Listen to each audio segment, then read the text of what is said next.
First of all, welcome to the CKS webinar, Sabakum. So a few remarks, and that is about the structure of the webinar today. So the webinar lasts an hour and a half, and I will begin by introducing the speaker and who will then give his talk. And then at the end, in about the last 30 minutes or so, you'll be able to ask questions. A few requests when you do ask questions. If you can put them in the Q&A, if you are on the Zoom.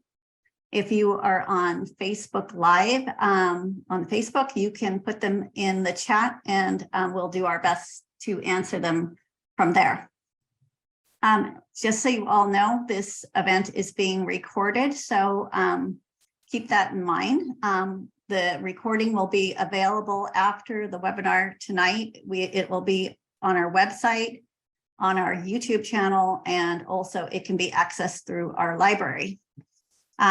This is actually the last webinar of 2022 for us, so this is a very special one. We, of course, have a very active program planned ahead for 2023, but this is rounding off quite a program that we've had for this year. So just I hope that you join us then for more in 2023. So let me introduce our guest, and maybe Ian, do you want to put your camera on? There you go. So welcome Dr. Ian Baird to CKS webinar. And to give a brief introduction before your talk, let me say a few things.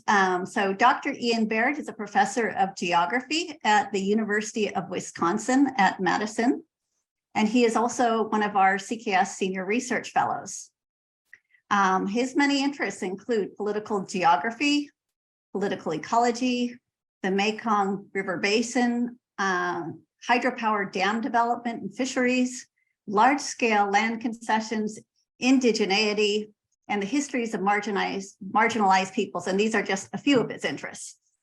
He also has a special focus on the Brau Lao Hmong in Thailand, Laos, and Cambodia, which we'll be hearing a little bit about some of that today. To say that Dr. Baird is a prolific writer is a huge understatement, actually. I don't think I know anyone else that has probably written as much as he has in such a period of time. He has somewhere between 200 to 250 publications that I have seen. And among these publications, there's something like 5 books or so in that. And I think only one of those is an edited volume. So that's an incredible amount of writing. I think, Dr. Baird, you must do this in your sleep or something. I just couldn't quite figure out how you can do it. His most recent book is The Rise of the Brau, Ethnic Minorities in Northeastern Cambodia During Vietnamese Occupation. This was published by the University of Wisconsin Press in 2020. And he is also the recipient of the second runner-up for the 2022 EuroCS Book Prize. Dr. Baird is also the co-editor and chief of the journal Asian Ethnicity, a quarterly peer-reviewed academic journal covering research about ethnic groups and ethnic relations in Asia. He is also a member of the Advisory Council Wa Ni Ska Tan's Hydropower Dam Impacted Peoples Group, as well as Dam Watch International, which are both at the University of Manitoba. Now, he serves on lots of other committees and boards and has a really amazing background, but I will stop there so that we can begin hearing a little bit about his current project today. So the title of his talk today is called Downstream Impacts of Dams on Seasonally Inundated Riverine Forests of the Mekong River in Northeastern Cambodia. So welcome, Dr. Baird. Thank you very much for that very generous introduction. I'm just going to share my slides to get us started here. So I guess I'm ready to go here. Yeah. So thank you everyone for coming to listen to this talk. It's based on very recent research that I've done in Cambodia this last summer. And I would like to start off by thanking the Center for Khmer Studies for giving me the senior fellowship that helped to fund this research, as well as some other research that I won't be presenting on today. I've actually had quite a productive summer and have written a few papers based on the research that I've done there. This particular paper is already being written and is presently under review with an academic journal. So maybe it'll get it's basically research that I did this summer, but it's actually based on a long period of monitoring the situation along the Mekong River. And I'll explain some of that as I go along. But basically, what I'm looking at today, or what we're looking at today, is the impacts of hydropower dams upstream in Laos and China, predominantly, on downstream parts of the Mekong River, particularly in Stung Treng province, between Stung Treng town and the border with Laos. Okay, there we go. So I want to start off by talking a little bit about what's happening, the sort of big picture story of what's happening in relation to hydropower dam development in the Mekong River Basin. So on the right side, we see a map of the basin. What's typically thought of as being the lower basin is the blue area. And then the upper, more narrow basin is the upper basin, which is, largely in China. Now, many of you may know already that there's been a lot of hydropower dam development occurring in the basin over the last decade or so, particularly in Laos and in China. And this includes both dams that have been constructed on the mainstream Mekong River, or the Lansang River, as it's called in China, and on tributaries of the Mekong River. That's particularly in Laos. There's many, many dams that have been built on tributaries. Now, over the last decade, or even a few decades now, there's been a lot of warnings and concerns raised about all this hydropower dam development, on the potential impact that it might have on aquatic ecosystems, especially on fish migration and on fish populations, which are an extremely important source of food to a large number of people that live in the basin, sometimes estimated to be, up to 60 million people who may be dependent on fisheries to some degree or another throughout the basin. Not as fishermen necessarily themselves, but in terms of consuming some of those fish products. So fish is, in fact, the most important source of animal protein in the basin, especially in the lower basin, and especially in Cambodia. So all these concerns that have been raised about the impacts of dams, one of the things that's been discussed a lot, or has been mentioned a lot, is the potential cumulative impacts of many different dams together. So this has been something that people have talked about, people have speculated about. But up to now, it's hard to put your finger on, any sort of explicit examples of how the cumulative impacts of all this dam construction in different countries, how is it really having a cumulative impact, for example, on downstream areas? So far, that hasn't really been made explicit. Well, tonight, I hope, or today, or this morning, if you're in Cambodia, I hope to be able to make it clearer through this presentation, because there is now, I think, a significant amount of evidence to support the idea that there are quite significant downstream impacts from upstream dams on Cambodia, and particularly on the part of the Mekong River that's in Stung Treng province, north of Stung Treng town. So this is the area that I'm principally talking about today. It's the Stung Treng Ramsar site. So Ramsar is an international convention which Cambodia is a signatory of. And the first two Ramsar sites that were designated by the Cambodian government were the Tonle Sap Lake and associated area, which for obvious reasons as being one of the most important wetlands in all of Southeast Asia and certainly in Cambodia. And then the second area was the Stung Treng Ramsar site, which is located, as you can see from this map, on the Mekong mainstream river, north, upstream from Stung Treng town, up until just a few kilometers before the border between Laos and Cambodia.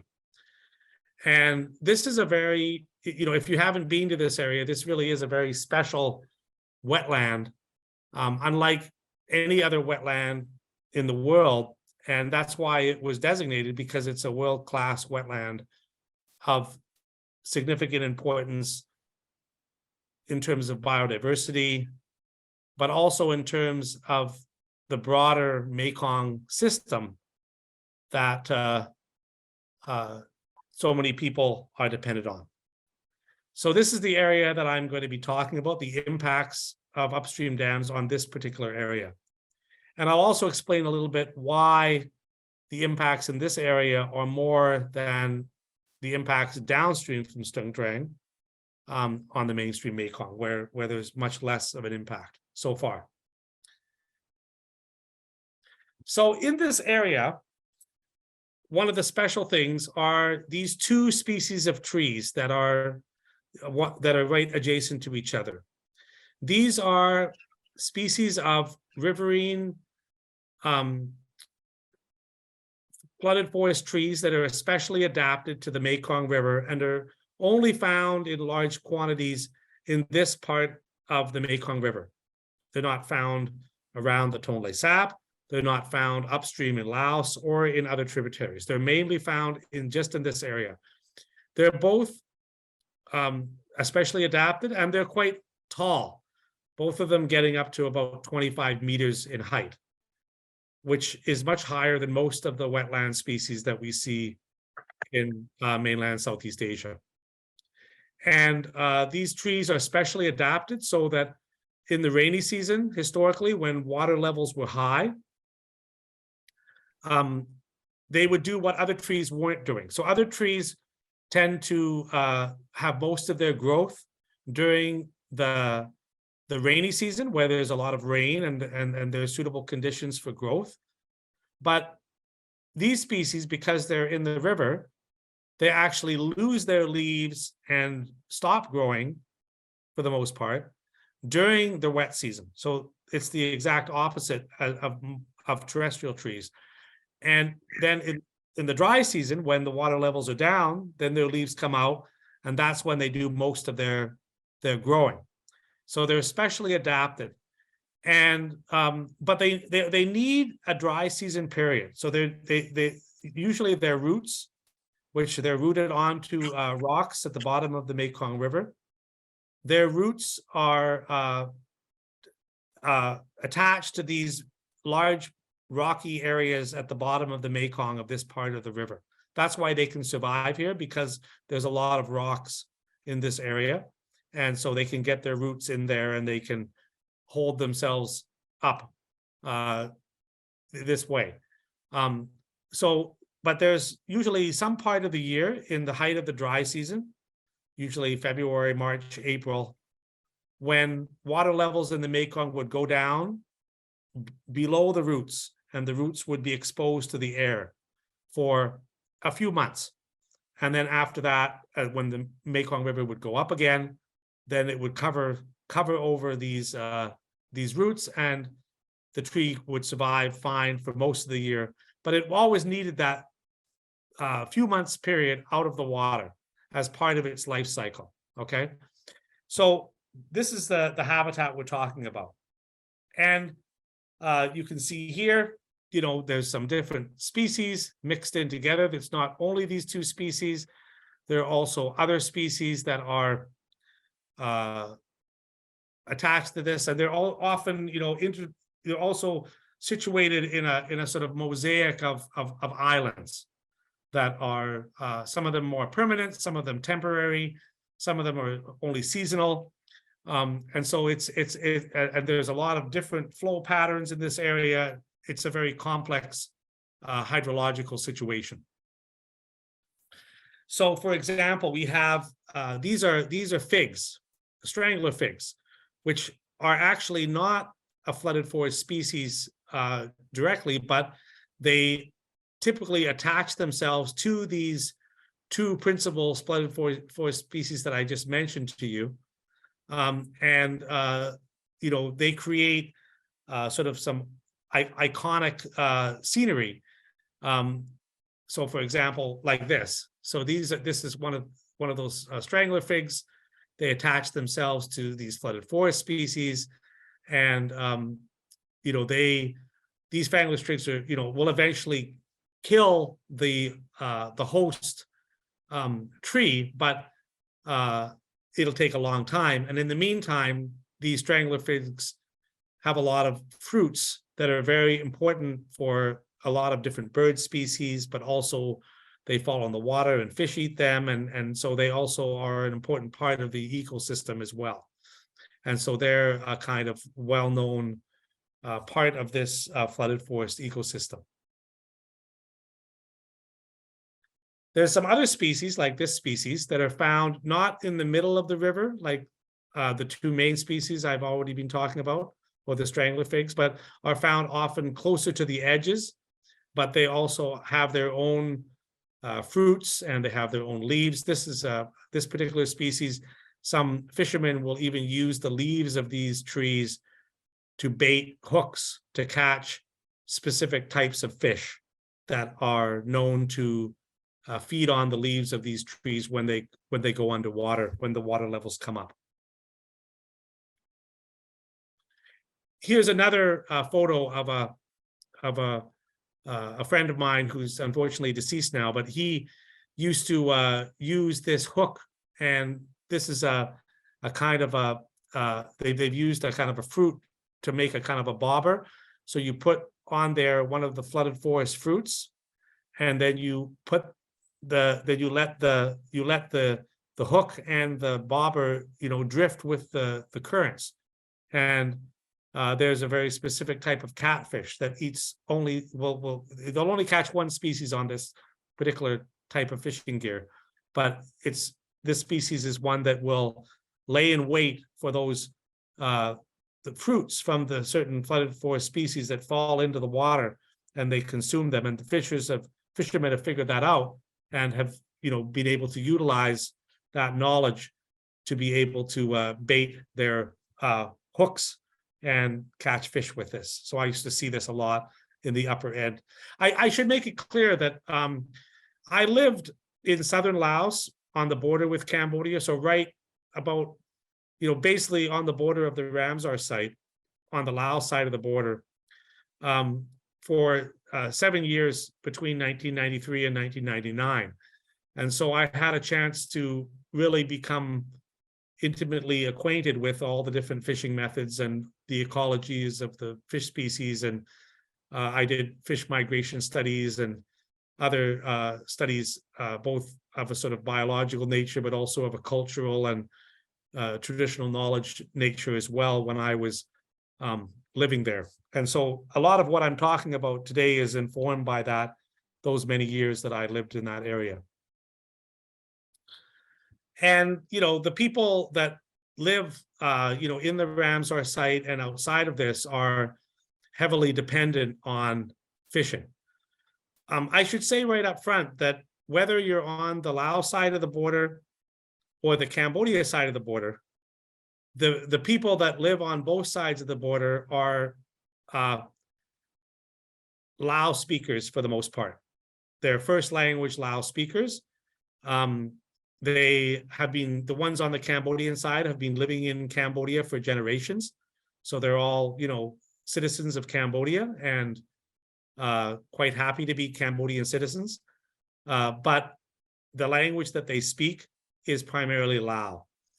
And this is important because when I did this research, we had to talk a lot about details of ecological processes, and it's I speak Lao, fluently, and so it was their first language is Lao, and they actually have sometimes some problems in providing detailed descriptions of things, or they don't know the names for all the fish species or other forms of aquatic life in Khmer. That they know them in Lao, but they don't know them in Khmer. So we had most of our discussions in Lao, and that was important for being able to access the important knowledge that they hold.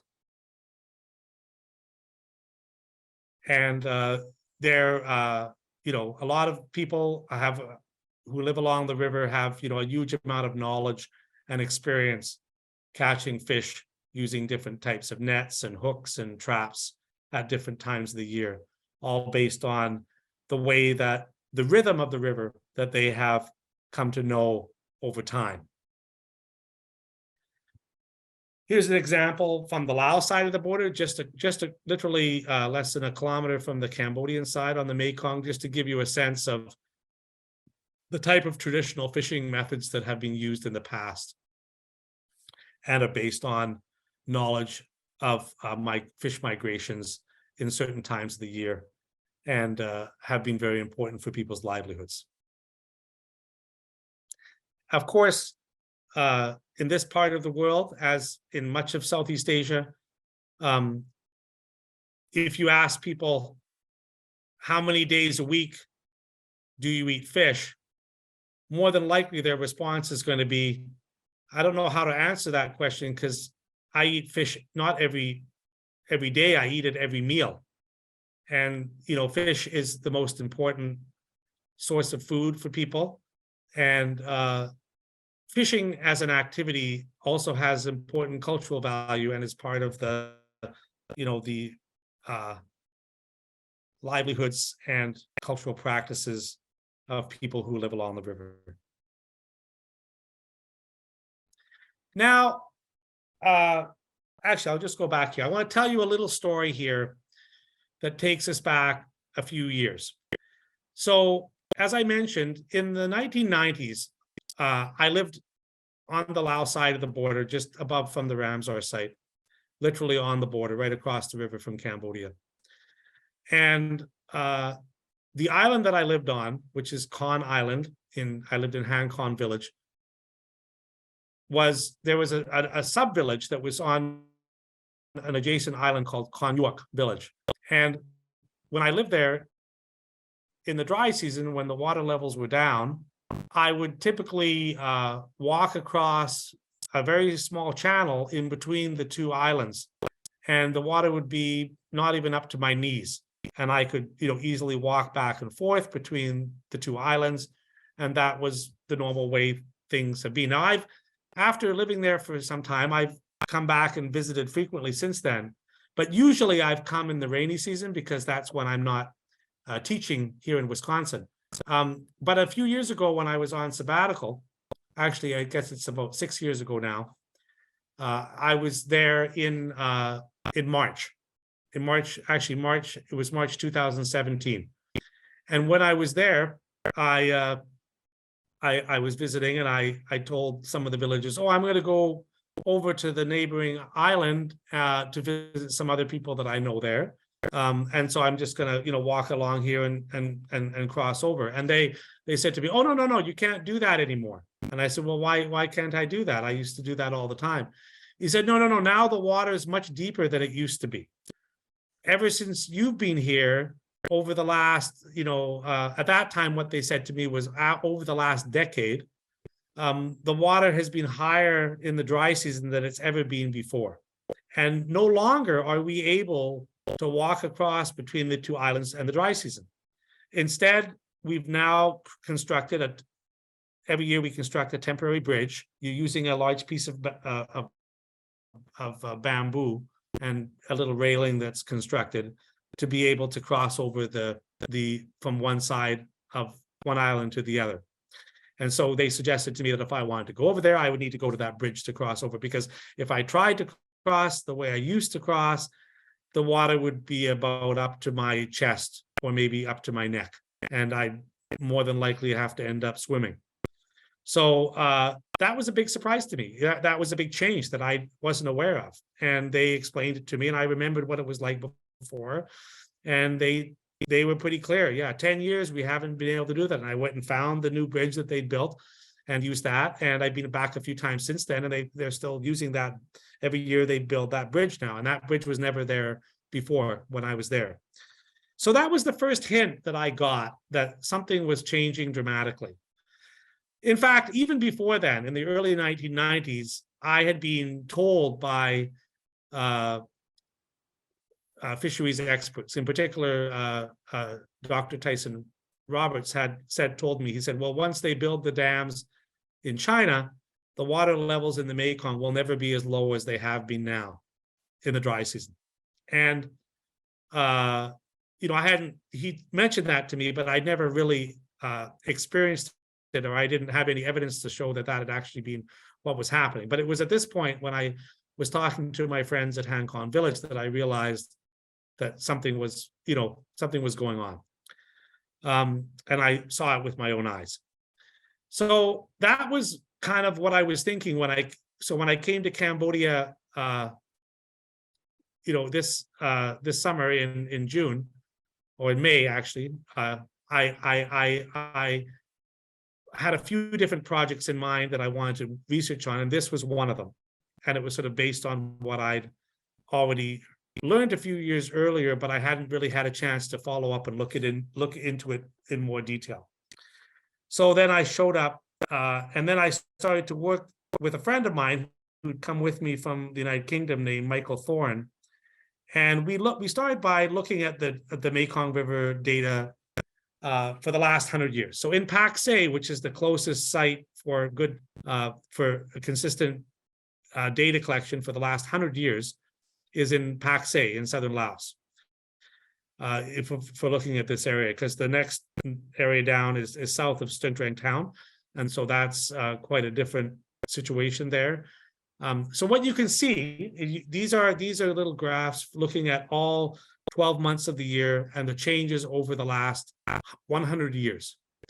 And you can sort of see that when it comes, if you look in January and February, and particularly March and April, you can really see that, the last 15 or so years have had significantly higher water levels than what has been the average for the last 100 years. Now, interestingly, when we first started to look at this data, we didn't look at the whole 100-year set of data. We just looked at the last 20 years because we didn't realize, how much the water had gone up and how long it had been going up for. And if you just look at the last 15 years or 20 years or so, you don't really see the changes as obviously. But when you look at the whole 100-year data set, you can really begin to take a sense. Now, the changes are not as obvious during the rainy season, although it's more like the water is lower than it has been on average. You have other things happening there. I'm not going to talk so much about the rainy season situation. There's a lot to be considered, but really it's those first 4 months, January to April, that I'm primarily concerned about here. Now, here's another graph of February, March, and April. And you can, again, over the last 100-year period, and you can see what the water levels were or have been over that 100-year period on average for each that month during every year for the last 100 years. And you can see that it's also noticeable, especially for February, March, and April. I think it's all you can even see with your eye pretty clearly that water levels have been going up significantly in this area, since the last 15 or so years. And so it was exactly what the villagers had told me. I mean, they're people that live by the river. They live on an island in the Mekong River. You know, their lives, they're mainly fishermen. Their lives are totally linked to the river. And so it wasn't surprising that they got it spot on. Fits perfectly with the data that you can get from the Mekong River Commission's website, which is what we used here to look at this. So this is the evidence that there's more water. I mean, if you don't believe the villagers, you can look at the hydrological data, and that should make it pretty clear to anyone who's looking. Now, what's happening? Well, you have on the left, you have a map of the Mekong River Basin, and you can see all the darkened spots along the river are completed dams. So you have you know, a large number in China. You have the Cyprinid Dam and the Don Sahong Dam in Laos. Both the Don Sahong and Cyprinid Dam are not that significant for what we're talking about here today, because they're both they don't have a lot of active storage. In other words, they can't store a lot of water in the rainy season and then release it in the dry season, which is primarily what we're interested here. But upstream in China, some of those dams are also like that, but there also are some very large reservoir dams there as well. I'm talking about the Shaowan in particular, is a very large dam, or the New Zadu are both dams that have significant storage capacity and are now operational. So those are important dams. In fact, the two of those mainstream dams in China make up about 50% of all the active storage of water that is stored in the rainy season and then released in the dry season. Although it may vary from year to year, but you know, generally approximately that. Apart from those dams in the mainstream, though, there also are tributary dams that are also storing a significant amount of water in the rainy season and releasing it in the dry season. So one of those, I have a picture of a map of here on the right, is the Nam Trinh Tu Dam in central Laos. And it has a pretty large reservoir, and it can also have active storage, collecting water in the rainy season and releasing it in the dry season. And you know, it has a dam at one end of the reservoir, then releases water at the other end. It's a kind of transboundary project with trans-river project from one river to another. And so there are other dams as well. There's the Nam Trinh 1, there's the Trinh Hin Boon expansion project. These are projects that have pretty large reservoirs and have the capacity to store water in the rainy season and release in the dry season. And so all these different dams together that have active storage in the have large enough reservoirs to be able to hold water in one season and release it in another season are really the cause of the impacts that I'm going to be talking about as we move forward. So here we are. These are some photos that I took a few months ago of the dying flooded forests of northeastern Cambodia. Very sad. You go through this area and you see, you know, one dead tree after another. Now, why are these trees dying? They're dying. Well, let me show you some other photos. So this is another photo of dead trees. This is a sad looking photo of a whole bunch of dead trees.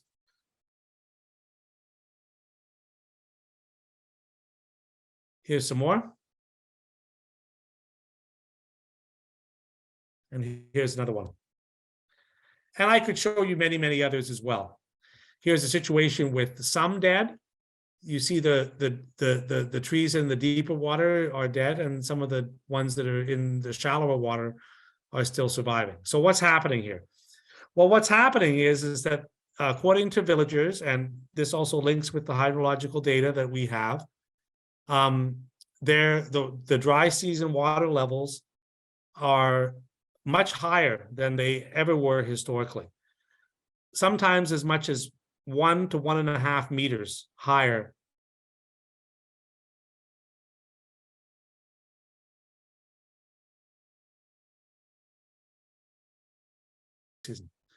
And so what months underwater or partially underwater, but they need to have some part of their year, even just a few months, in which they are out of the water.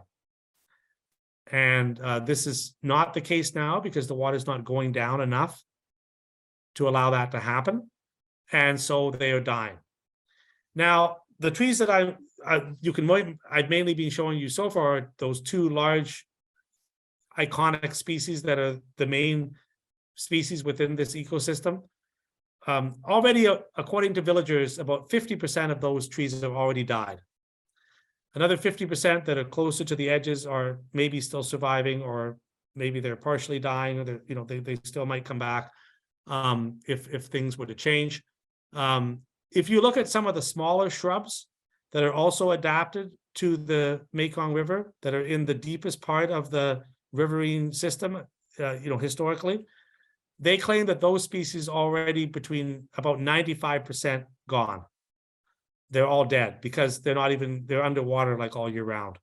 And so they died as a result. And then you have some other species that are closer to the edge of the river that don't tend to live in deeper areas anyway. And many of those are still doing very well. And very few of those have actually died. So you have, some species have suffered greatly, almost, wiped out in the area. Other species are, partially destroyed, and then some of them have had little impact. So it really depends, because each of these different flooded forest species is adapted for a different, depth of water and different hydrological situations. So, but what we can see is that there's already been very significant impacts, and there's likely to be more in the future. And if there are more dams built, and there's more water stored in the dry season, the wet season, and released in the dry season, we could have much more serious impacts than what we've seen so far. So one of the things, for example, that happens is something like this. So you've got a fig, a strangler fig, right, which is on one of the main species that's found in and the strangler fig is doing fine there. But what happens, they say, is because the host tree, the roots die when they don't come out of the water.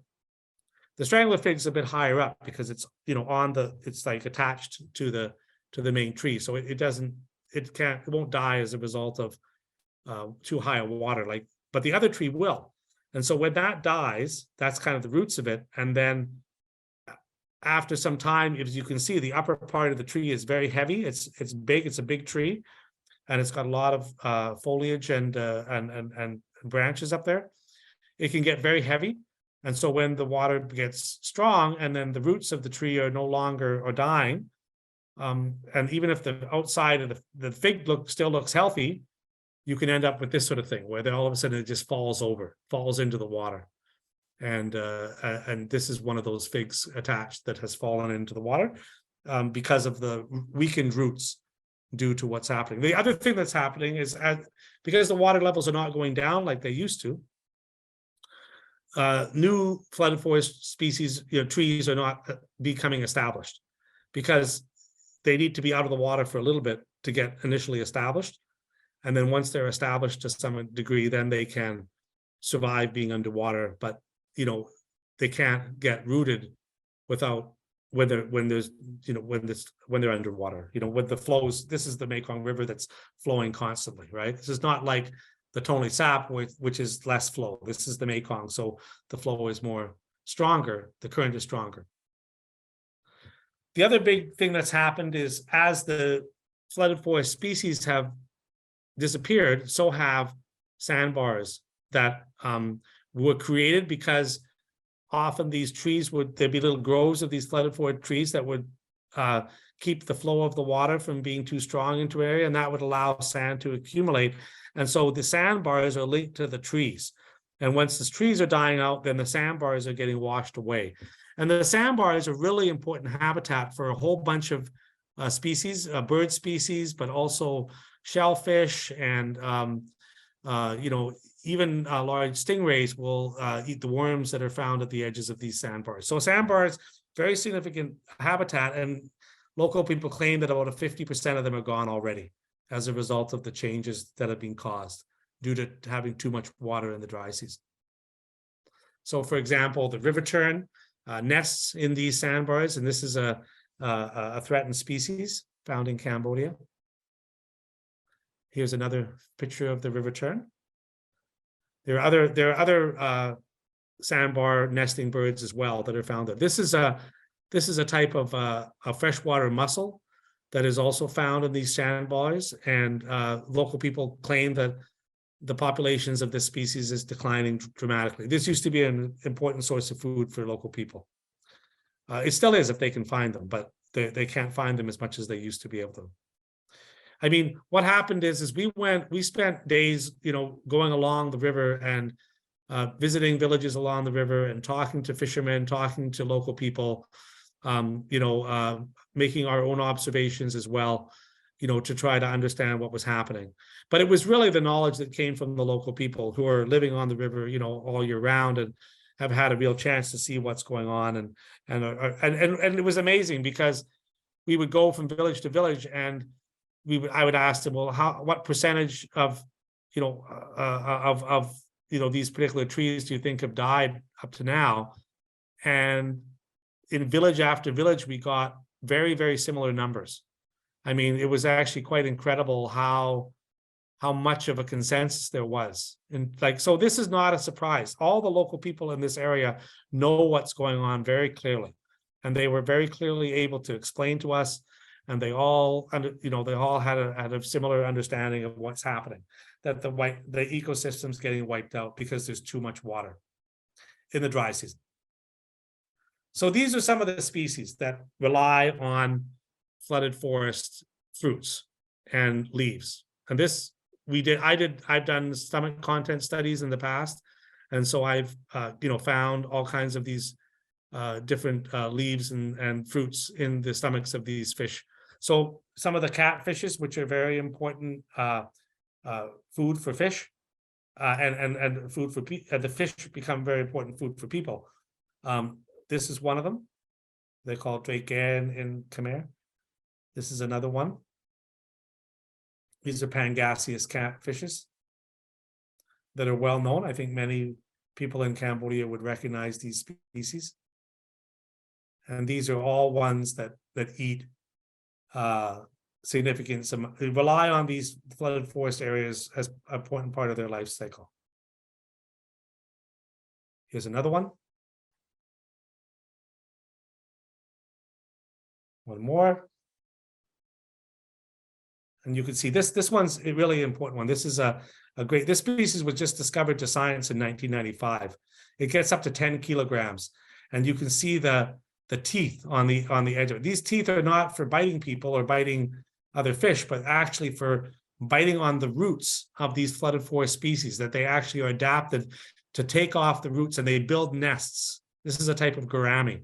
It builds a nest, and then it has it spawns, has its babies. Babies stay around the nest, and it puts a kind of a gooey film on the nest.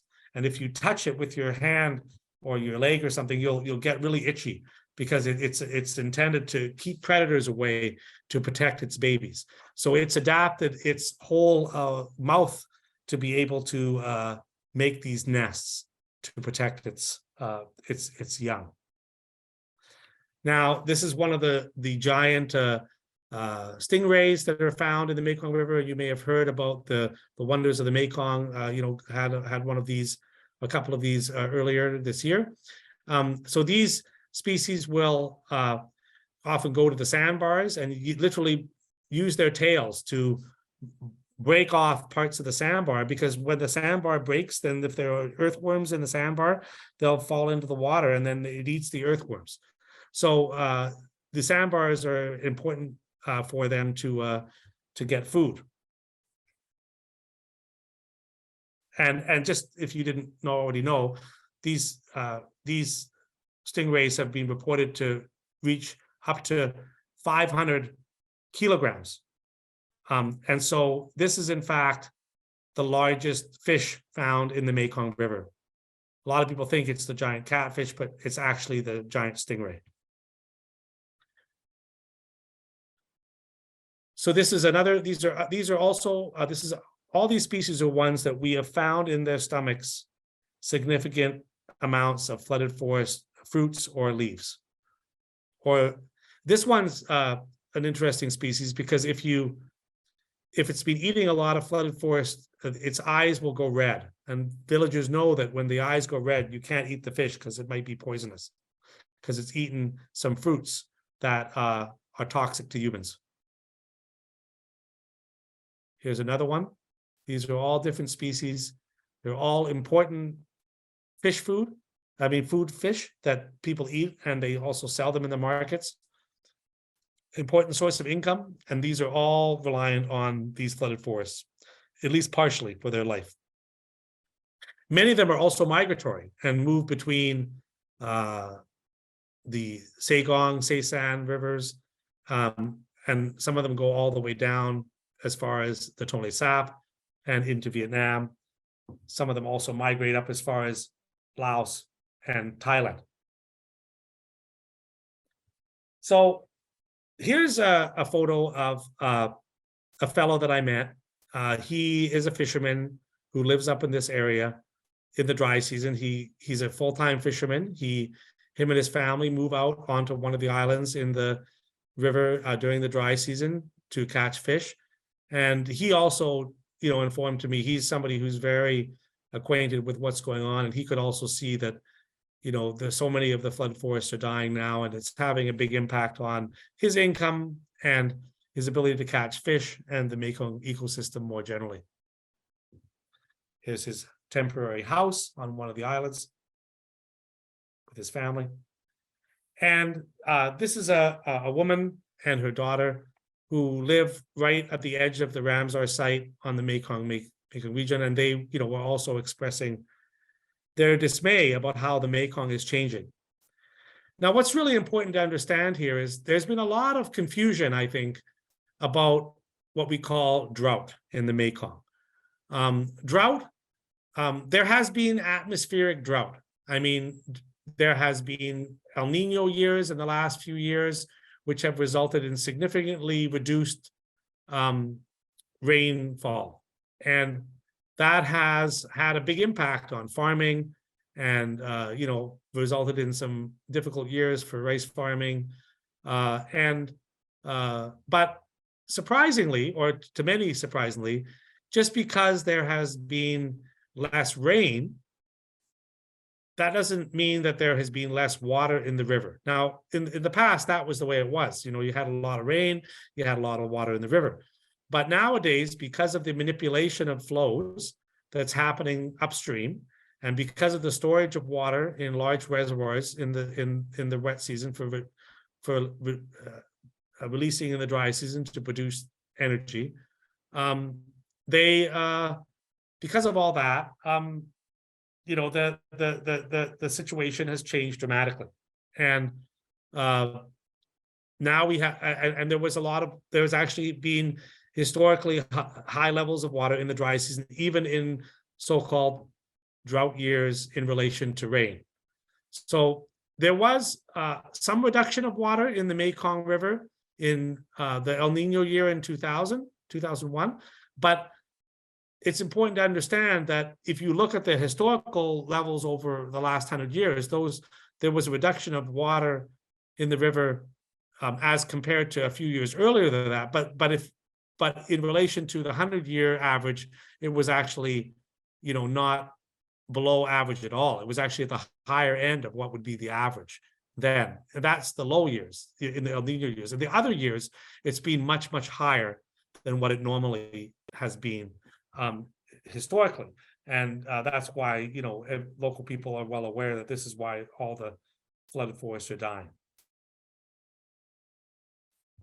So in conclusion, you can say that there's been too much water in the dry season, not too little. And so this is an important point. People think, more water in the dry season is good, but the reality is that the ecosystem there has become adapted to a certain kind of hydrological system that requires not only high water levels in the rainy season, but also low water levels in the dry season. And there has been very little, there's been very little done to raise awareness about the importance of these dry level water levels for the ecosystems of the Mekong. So basically, the negative impact on wetland forest has come because these forests need low amounts of water during the low water season to survive. And the water levels have been high for many years now. And as a result, the flood forests are dying because they're not coming out of the water as they used to. And as I mentioned earlier, there's various impacts on different species depending on their ecological requirements. And this loss of habitat of these wetland forests is having an impact on the sandbars. It's having impact on the food sources for all kinds of different aquatic life. It's changing the the whole way in which the river flows, and it's having a serious impact on aquatic life. And aquatic life is, of course, linked to the livelihoods of a lot of people, many of whom are very poor people who rely on fish as their main source of animal protein. As fish stocks decline, that could be a serious danger for human health, especially for people that are already living on the margins, and especially for children who are the most vulnerable in terms of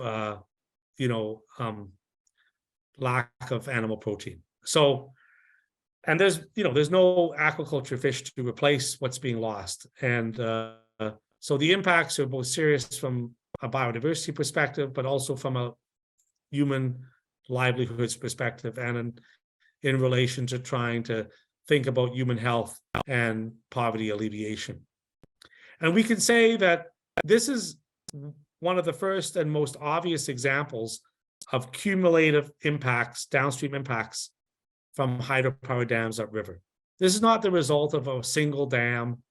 It's not, it's not because the Don Sahong Dam was built. The Don Sahong Dam has very little ability to store water. A lot of local people associate what's been happening with the Don Sahong Dam because it was built during the time that water levels were higher in the dry season. But in reality, this is more of a coincidence than anything, because the Don Sahong Dam, there's lots of other things to talk about in relation to that project, but water storage is not one of them. And but when it comes to those upper dams in upper part of the Mekong in China, they are holding back a lot of water, and they're releasing it. They're holding it back in the rainy season, they're releasing it in the dry season, and this is the main cause of these impacts. Plus other large dams in Laos that are on the tributaries that also have large reservoirs and large storage capacity, and are also contributing to increased water levels in the dry season. And so, I mean, this is what's happening, and it's a serious issue. And amazingly, there's been very little reporting done on this. I think I'm the first person to sort of explicitly look at it, but I know that there's more journalists now taking interest. I've spoken to some since I've done this work, and I've also written a paper about this that will hopefully be published soon in a peer-reviewed academic journal. So now's the time to sort of raise awareness. This is an example of how dams in other countries are impacting dams in Cambodia, the livelihoods of people in Cambodia. And it really points to the need to be able to, we really have to start thinking about ways of managing the river, not just on a country by country basis, but over the whole basin, because these situations are, the hydrological situation in Cambodia is very much linked to what's happening in other countries. And so this is a necessary thing to consider. And I think this example hopefully will be an eye-opener to the problems. I mean, this is an internationally important wetland site that's being devastated by upriver hydropower dam. Now, one might ask, well, what could be done? What could be done to alleviate this problem? How can the forest still be protected? Well, there's a couple of things to think about. Firstly, yes, if these dams were to not store as much water in the rainy season and release it in the dry season, then that would reduce the impacts. That would reduce the dry season water levels, and that would bring it back to more normal circumstances. So you could manipulate these projects in your water releases if you wanted to protect this forest. But it would cost money because you would not be maximizing your revenue from power generation. So it really depends on, what society values and what value they put on different aspects of things. But the other thing that we have to consider is future dams, because already a lot have been built. It's already caused a significant impact, but there are still, half of the forest are still there. And if more and more dams are built with more and more wet season water storage, then the situation could get much worse moving forward. And so this is both a report on the problems that are already occurring, but it's also a warning of that things could get worse. Now, the last thing I want to say is that, interestingly, if you go downstream from Stung Treng, there's also significant wetland areas. They're not the same as in the Ramsar site. They don't have the large trees to the same extent, but there are some significant wetland areas downstream. And we went and visited those areas as well. And the local people reported that the water levels there are not as high. They haven't changed nearly as much as the upstream area. Now, why have they not changed so much? That's because the influence of the incoming Mekong River, which accounts to about 20% of all the water in the Mekong River. So when you add that amount of water, and then the river also widens at that point, then the height of the amount of water that's higher than it used to be is all of a sudden diluted significantly, and it's maybe just 20, 30 centimeters higher than it used to be, which is not enough for the flooded forest to die. So there's a very small amount of flood forests that are dying, but for the most part, the local people said that they confirmed that they're mostly still surviving. But if this trend continues of more and more dams upstream being built and holding back more and more water, we're going to see increased impacts downstream in Cambodia, including on these, nationally and internationally important wetlands that exist downstream from Stung Treng to Krache, which is, very significant areas. So I hope that we can raise more awareness on this. And again, thank you for Center for Khmer Studies for supporting this research and other research that I did on communal land titling and microfinance, which is a very different topic. And I was thinking that I might present on that, but I decided to present on this because it seems such an important issue that people in Cambodia should know more about. So so I guess that's about it. Just about an hour, I think, for this, just about the right time for some questions. Great. Thank you very much, Ian. That was really fascinating, and although extremely depressing as well, I have to say, especially, just seeing those pictures of those trees kind of just paints the bleak picture that it is at the moment. And I hope that, that your paper, when it gets published, that more people listen so that, something can be done. I just wanted to start off with a couple of questions before we go to the questions that are being added here to the Q&A.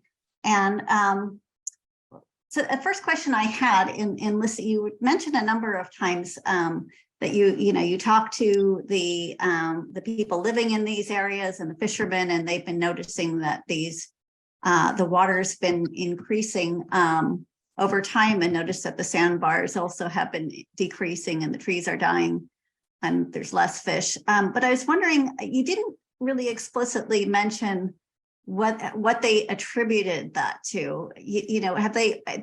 Are they attributing it to the dams releasing water, and have they always attributed it to that? Are there other factors that they bring in to explain it, or how do they talk about the sort of causal part of it? That's a great question. And so it's important to understand that these people are highly knowledgeable about their local areas and are really experts, but none of them have been to China.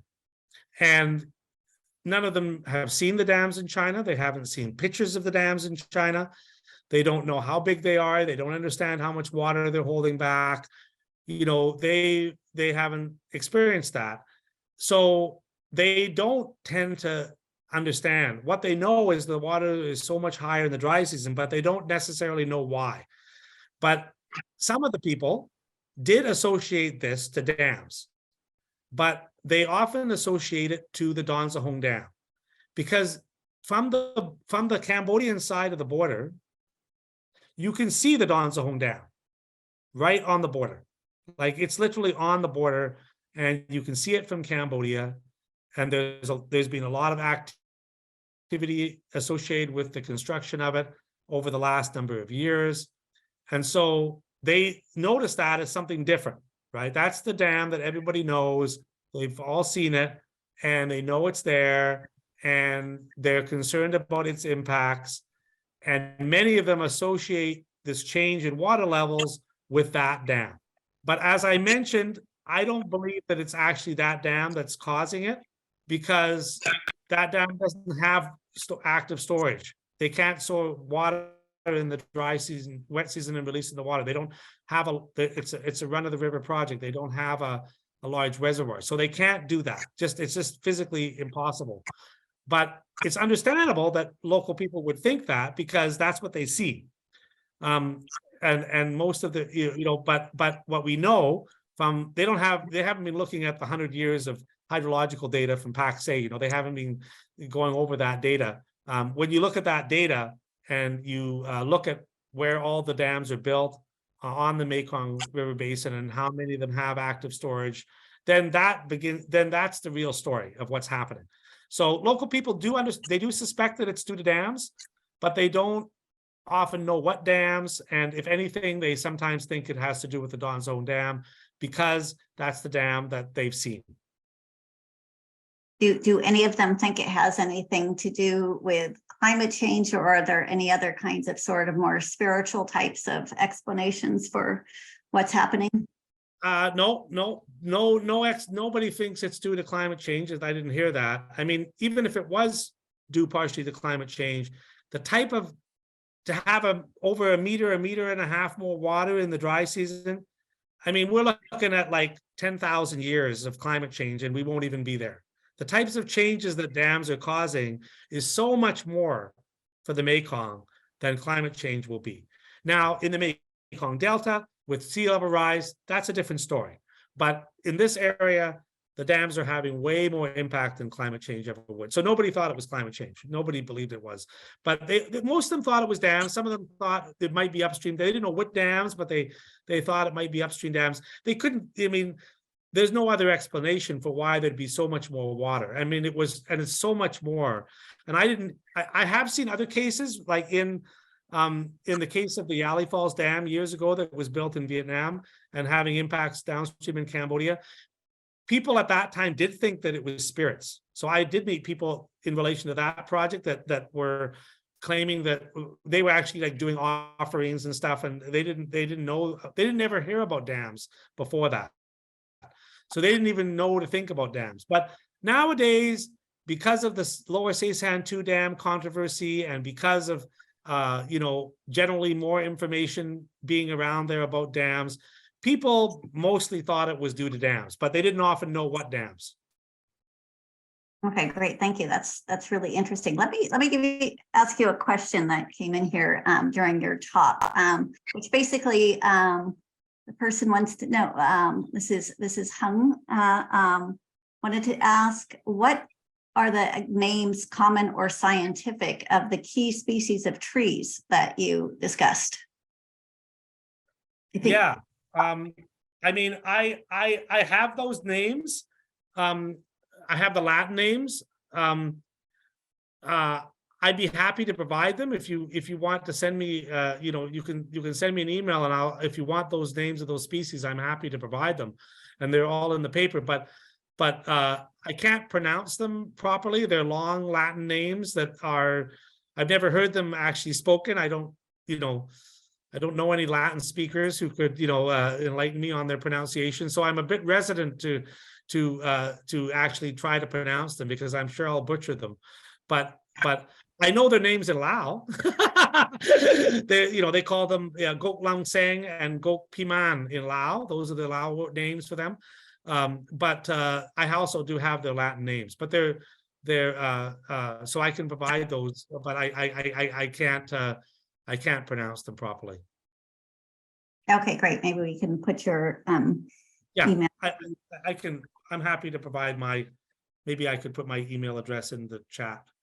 Yeah, that would be great. And then I'll read you the next question, which has actually two questions from Ramir here. So the first question is, you made mention that there is too much water even during the dry season. Is it possible that this could be attributed to climate change apart from the dam's flow regime itself? How do you disaggregate the impacts of climate change from the dam's impact to local livelihoods? And then let me do one at a time. Okay. So yeah, thank you for that question. So the reality is that human-induced climate change is a real thing, and we need to be concerned about it. I'm not some kind of climate change denier or anything like that, but the reality is even if we don't know exactly how much is changing, but what we do know is if you go to tributaries of the Mekong that have not had dams on them or haven't been impacted by dams in any way, you see very, very minor changes in water levels. I mean, not even noticeable. I mean, sea level rise is a different thing, but there has been very, very limited. I mean, over a long period of time, climate change is going to be a significant issue, but the type of changes that we've seen in 15 years for the water to go up a meter or a meter and a half in the dry season, I mean, I don't know how much. I mean, if even by the most pessimistic climate change models, that I don't know how many years exactly it would take to get to a meter and a half of water, but I'm expecting that we're looking at like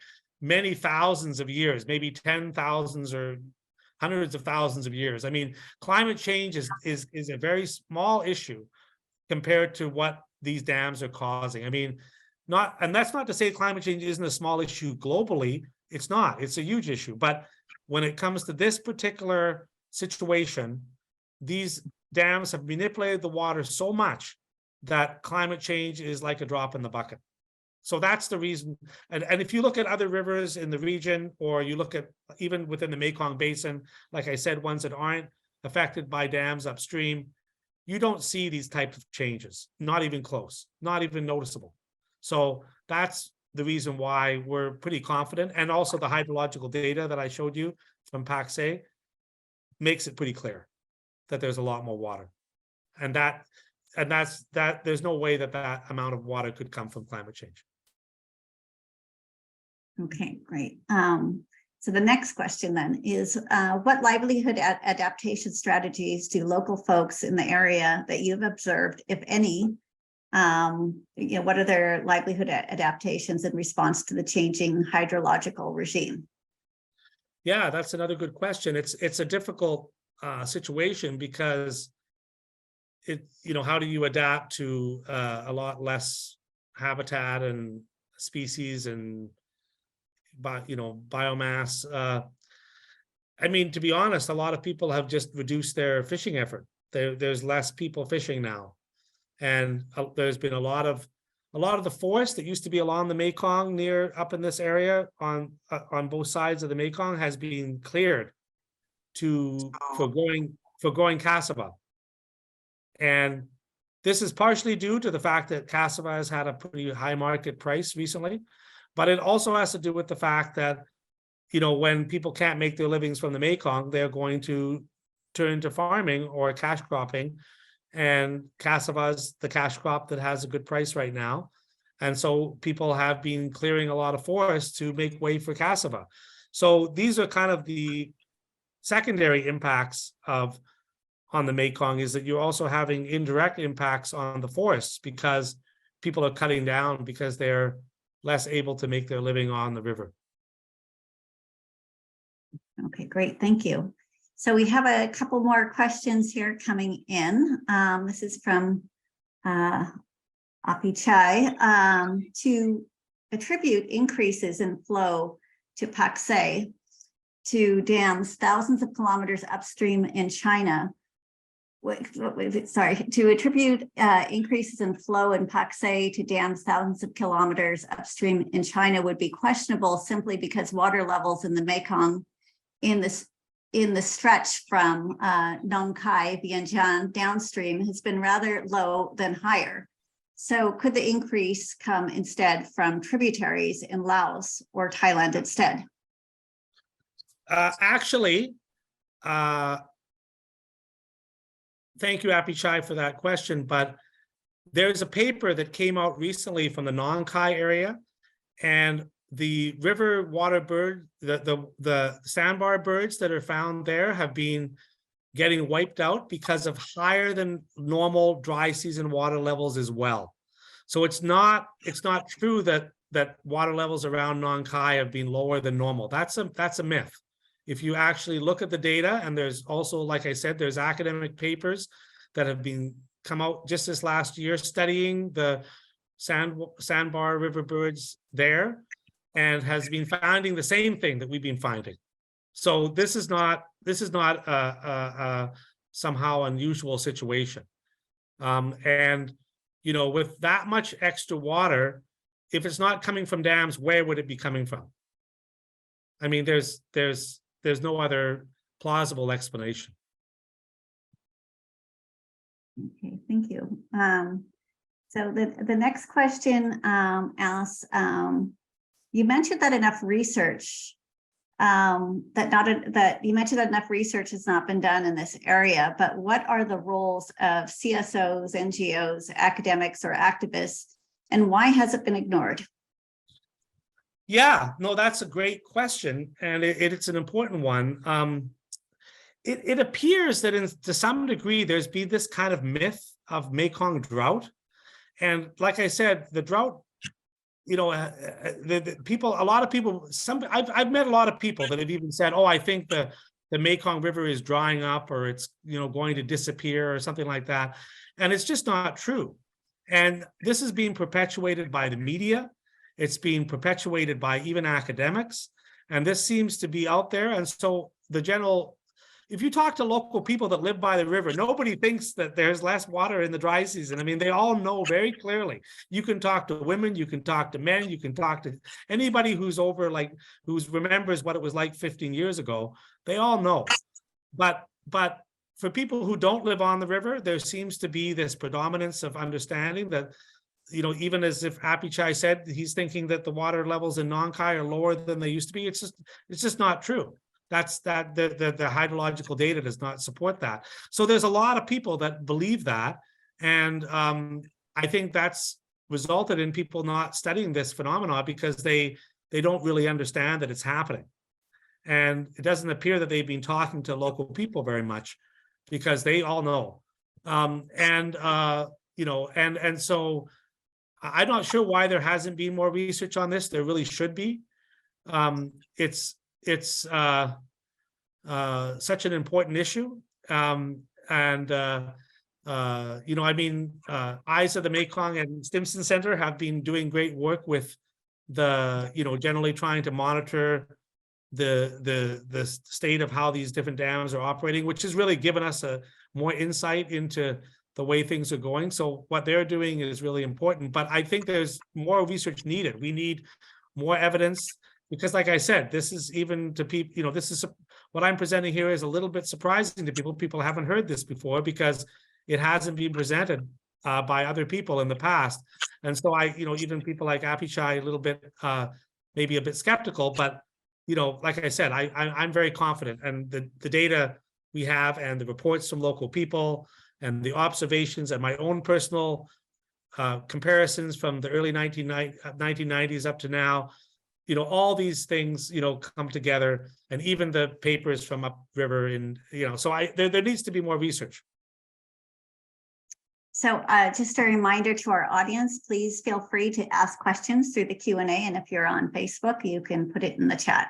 I'm going to just take this opportunity here to ask you a question regarding, it was on one of your slides. I don't know if you want to put that back up, but in one of your slides, you showed some of the dams that were being planned in Cambodia. And there was like 3 or 4 of them, I think. Is that right? And I'm wondering what might be the impact of those dams and whether once the dams that are already built, once they start holding water, you know, once they become active, because there was active ones and inactive ones. And frankly, I have to say, I was really surprised by how many dams there were on the Chinese side of that map there. Is that sort of being planned for lower down the Mekong as well? I mean, not to the same extent. I mean, there are, you know, a number of dams that are planned for the mainstream Mekong in Laos. You know, whether they'll all be built is still to be determined. But almost all of those dams are not big. They're big dams because they're on the Mekong, but they're not big reservoir dams. They're not dams that are going to have a lot of active storage. So the dams downstream from China, none of them are expected to have large reservoirs. So they may cause other problems like blocking fish migrations or blocking silt or, you know, causing changes in water quality. I mean, these are all things that they could cause, but they're not going to cause big changes in hydrological flows in the dry season. The dams in China and some of the larger tributary dams in Laos are more likely are the ones that are more implicated in that. It's not every single dam. I mean, some dams can cause some problems, but I don't want to exaggerate what's happening here. I want to give I think the problem is significant enough that I can be straight up about it, and you know, I don't have to go beyond what we know, you know, to make the case that this is a serious problem. Okay. I see that there's a question here on the chat. Yeah, shall I read it out for you? Sure, read it out. This is from Lucas. Hi, according to you, is there some coordinated national plan of building up water dams in Laos? It seems like it's project by project strategy, so coordination of releasing water would be difficult, I guess. Thanks. No, you're absolutely right, Lucas. It would be difficult. I don't think there is, like you said, there really hasn't been a proper coordination of hydropower dam development to consider the cumulative downstream impacts. I mean, this hasn't really been, you know, when it came to Nam Tune 2, they did a study of cumulative downstream impacts. There has been a few studies, but not every project, and there hasn't really been a national level. And so you're right. It would take a lot more effort and planning than what exists now. And I'm not claiming this would be easy, or that it wouldn't be costly. It would be both costly and difficult. And this is not an easy problem to solve. There would have to be a lot of commitment on behalf of a lot of different people to make this happen. And I don't see that as even starting at this moment. But I just, people ask, what can be done. So I'm just saying what could be done. I'm not trying to say it's easy, that it's likely to happen. I'm just saying that this would be what would have to happen to make the situation better. Okay, great. Thanks. Looks like we've got another question here from Apichai. Or actually, maybe it's more of a comment here. Please see this information from the Mekong River Commission on potential impacts from dams. Agrees with you on recommending more research, and he would like your paper as well. So he knows how to contact me, so he can send me a message, and I'll communicate him with him offline. But thank you, Apichai, for your comment and interest. I'm happy to discuss this with you more in the future. Great. So just another question that I have actually concerns the Irrawaddy dolphins. I don't know if any of those live in the part of the river where you were, but they're not very far away. Did you see impacts on the dolphins from this increase? So one of the main reasons I moved to this village in southern Laos in 1993 was because there is a large pool right on the border between Cambodia and Laos, where a large number of dolphins used to live. And when I was first there in 1993, at one moment we saw 27 dolphins at one time. And these dolphins are not connected very much with the ones that are downstream in Campi, in Queche, because it's shallow water in between the two. Although I guess the water is getting deeper now, so maybe they could move more easily. But historically, it's been pretty shallow water, and so that's why we have all this flooded forest there. So they would stay in the deep water pool, and those two populations weren't interacting. Now the one along the border now, as you may have seen in the media, that as of last year, the last one of those died. So there's no more dolphins at the border anymore. And there doesn't appear to be any permanent populations in this north of Stung Treng at this time, unfortunately. The dolphins did not die off because of this problem. The dolphins died due to long-term, largely due to long-term accidental bycatch in gill nets, not due to the dams, but and this is a problem that we saw back when I first started working there, like 30 years ago. And I first went there in 1990, actually, and already that problem was existing. So the problem is that they have a very low reproductive rate, and if even just a couple of them die a year due to bycatch, like, it's all unintentional. Nobody wanted to kill dolphins, but occasionally they would get caught in people's nets, and if you just lose a couple of year, they can't reproduce quick enough, and so the population just gradually dwindled from about 27 or so when we first moved there until last year when the last one died off. So kind of like losing a dolphin a year over the last 30 years. Oh, It's a very sad story, because people along the river in this area, it's like one of the only animals that they never ate. So it's not like people wanted to catch it, people wanted to eat it. People were very distressed when they would catch them by accidentally. And the vast majority of people never caught a dolphin in their net their whole lives. So it's a very sad situation, because in some ways it's a little bit like the flooded forest situation. There's not much that they could do about it. They wanted to protect them. There's not much they could do. It's just like right now, there's not much that Cambodians could do to save what's already there for the forest without the cooperation of upstream countries. Well, the next question that came up is a perfect follow-on to that. How likely does this affect the status of the Stung Treng Ramsar site?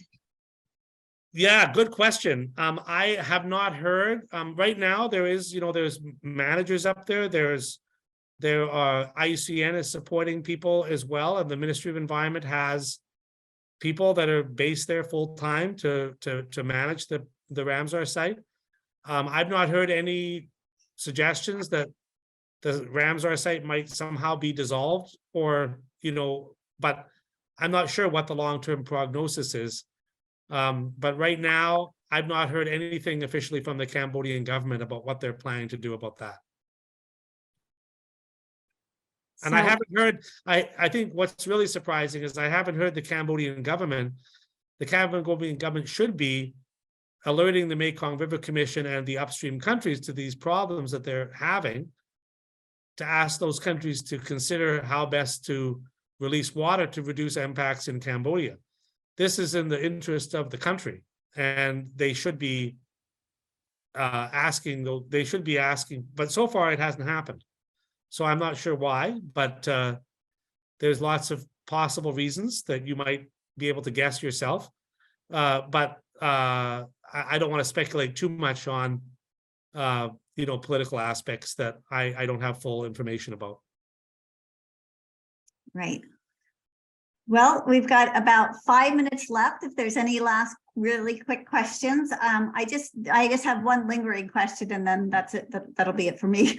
That would be, in thinking about this, and you did mention that there are other cases in the world where this is happening.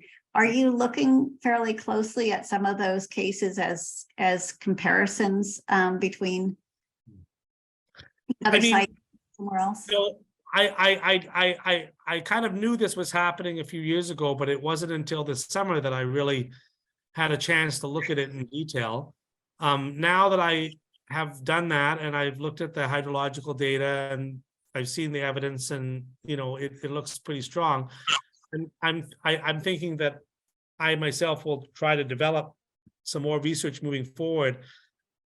And that may well involve comparing with some other rivers that have had similar circumstances. But this is something that I'm still thinking about. Right now, I'm just trying to get this paper published to get the word out in a more official way. Okay, so this is the last question now from Ramir. I just want to pick up your thoughts. Do you think dams in the tributaries cause more harm to the Mekong than those built along the mainstream part of the river? From a policy perspective, do you think there's a need for riparian countries to draft new agreements that will govern tributary dams, since it appears that there exists no protocol governing tributary dams along countries in the Mekong River Basin? Yeah, no, thank you. Thank you for this question. It's a really important one. Yeah, this deals with a whole bunch of issues, really. But I would say that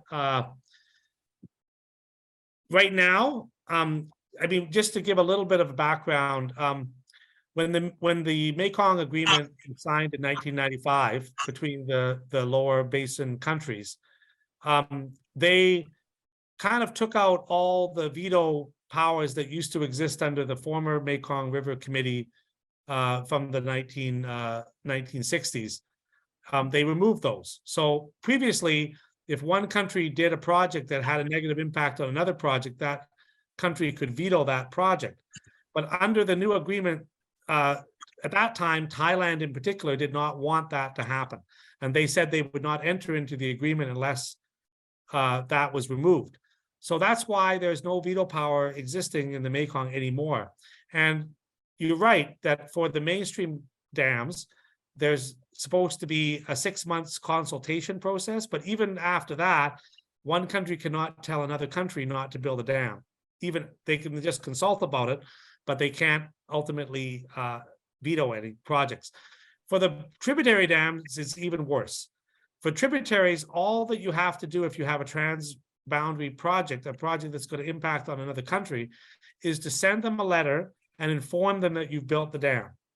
You don't have to actually consult with them at all, and you don't have to provide any more information other than that it's been built. And so this is a pretty weak, you're right, in the tributaries have been underestimated, and they have not been, and there is a real need for considering basins, not only as like pipes with one big river, the Mekong, but they're like nets with all kinds of tributaries, and we need to think of them as basins rather than as linear, channels of water, right? And so so then your other question, the first question was, well, are the mainstream dams more impacting than the tributary dams? Well, they're impacting in different ways. So if you were building big dams on the mainstream that had a lot of storage capacity, then they would, be causing a lot of problems just on the hydrological situation, like some of those dams in China. And they would also be causing other problems like blocking silt and blocking fish migrations and things like that.